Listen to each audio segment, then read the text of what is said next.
Et aussi la possibilité d'un île.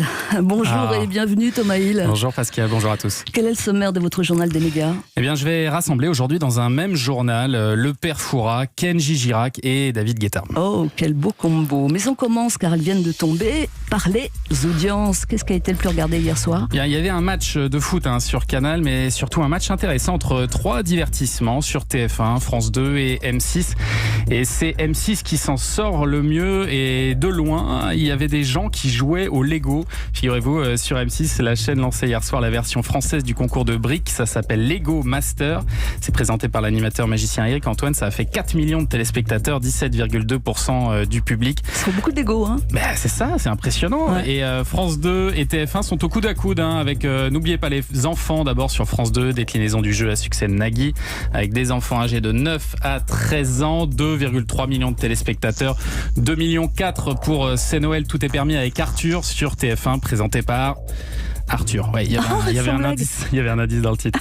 Et à noter le succès, très beau succès même de la rediffusion du mythique Un éléphant, ça trompe énormément sur France 3, qui finalement a pris la 2e place en hommage à Claude Brasseur qui vient de nous quitter. 3,7 millions de téléspectateurs. Il est même quasi au paradis, on peut dire. Exactement, on ira tous au paradis. Culture Média.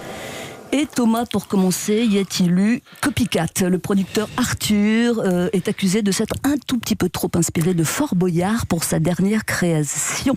Oui, c'est ça. Lors des diffusions de son nouveau divertissement District Z, de nombreux téléspectateurs avaient noté des ressemblances avec le jeu du père Fouras.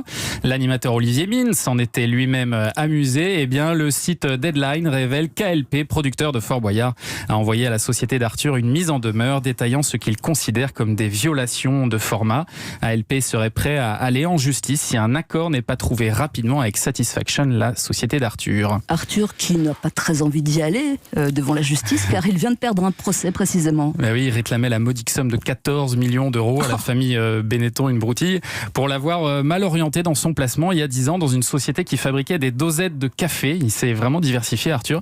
Ethical Coffee Company, qui a fait faillite et fait perdre au passage 8 millions d'euros à l'animateur, qui ne les récupérera donc pas et devra en plus, selon le magazine Capital, verser 50 000 euros de frais de procédure à ses adversaires. Ah, c'est beaucoup d'argent tout ça. Ça fait mal. Le Focus, programme du jour, une émission spéciale cet après-midi sur France 2. À 15h45 précisément, Faustine Bollard et Olivier Mine, deux des visages des après-midi de la chaîne, vont présenter Tous ensemble pour Noël, une émission de solidarité au profit de 5 organisations caritatives. Au programme des stars comme Amir, Amel Bent ou Patrick Fiori. Je sais que vous les aimez, Pascal, mais aussi des témoignages d'ambassadeurs des associations expliquant leur travail sur le terrain. Alors j'ai demandé au directeur des opérations spéciales de France Télévisions, Arnaud Ngachas, ce qui avait motivé la création de ce programme.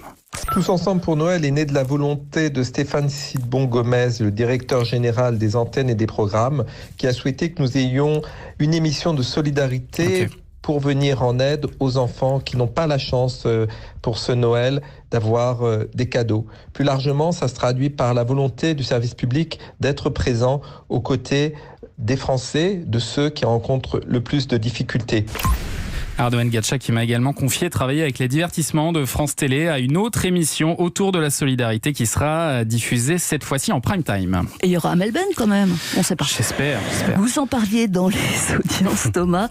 Il y avait donc du foot hier soir à la télé. Et c'était sûrement la dernière journée de Ligue 1 diffusée à l'antenne de l'éphémère chaîne Téléfoot. Et comme la veille, les salariés en ont profité pour fustiger une nouvelle fois leur direction qui a laissé tomber mardi les droits de diffusion des matchs et laissé tomber par là même les salariés de leur chaîne.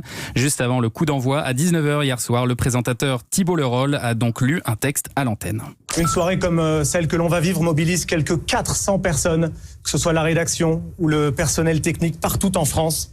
400 personnes qui, comme moi, ont un peu l'impression en ce moment, cette saison, me direz-vous, d'être les dindons de la farce. Ou plutôt même d'être les membres de l'orchestre du Titanic. Vous savez, ceux qui continuent à jouer jusqu'à ce que ça coule.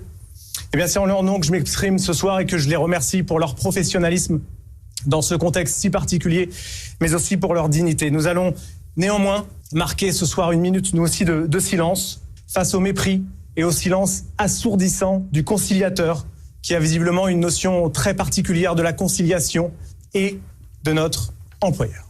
Voilà, ça en est donc suivi 1 minute de silence, pas très radiophonique, sur les images des différents matchs qui démarraient eux-mêmes en silence parce qu'ils se jouent toujours à huis clos. Voulez-vous que nous diffusions la minute de silence ? Allez, c'est parti. Non. Également, journal des médias, la Formule 1 qui pourrait bientôt être diffusée sur Amazon. Oui, les plateformes de contenu vidéo n'arrêtent pas de grignoter le terrain de nos bonnes vieilles chaînes de télévision.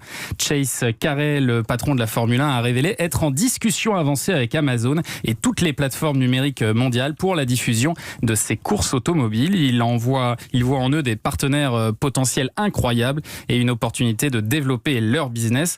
Alors ça ne veut pas dire pour autant la fin des accords avec les diffuseurs traditionnels comme Canal+ en France, mais ça viendrait en complément ou en concurrence comme on veut, avec un objectif clair, rajeunir le public traditionnel de la Formule 1.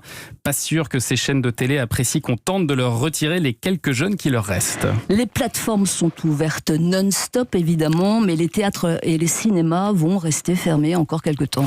Oui, le Conseil d'État a validé hier la fermeture des théâtres et cinémas décidée par le gouvernement jusqu'au 7 janvier au moins. Plusieurs dizaines d'artistes, des représentants des secteurs du spectacle, du théâtre, du cinéma avaient saisi en urgence le Conseil d'État qui leur donne quand même en partie raison en disant que leur fermeture serait manifestement illégale si ça n'était justifié que par un risque de contamination des spectateurs.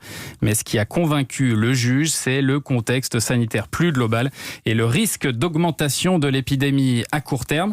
Alors si certains professionnels de la culture se sont élevés contre cette décision, d'autres comme le producteur proche du pouvoir, Jean-Marc Dumontet, semblaient s'y attendre. Écoutez. Pour moi, elle était prévisible parce que au moment où le gouvernement a décidé de serrer la vis parce que l'épidémie se poursuit, je vois mal le Conseil d'État ouvrir des perspectives pour nous, alors que toute la logique à l'heure actuelle, c'est d'appeler à la vigilance de nos concitoyens. Je pense qu'on a aujourd'hui une crise sanitaire forte et qu'il faut qu'on la combatte et qu'on ne pourra ouvrir nos théâtres que quand il y aura une sérénité sanitaire, ce qui n'est pas aujourd'hui le cas. Donc je pense que le combat aujourd'hui, il est amené par 67 millions de Français pour s'assurer que ce virus est dompté et qu'avant c'est un leurre.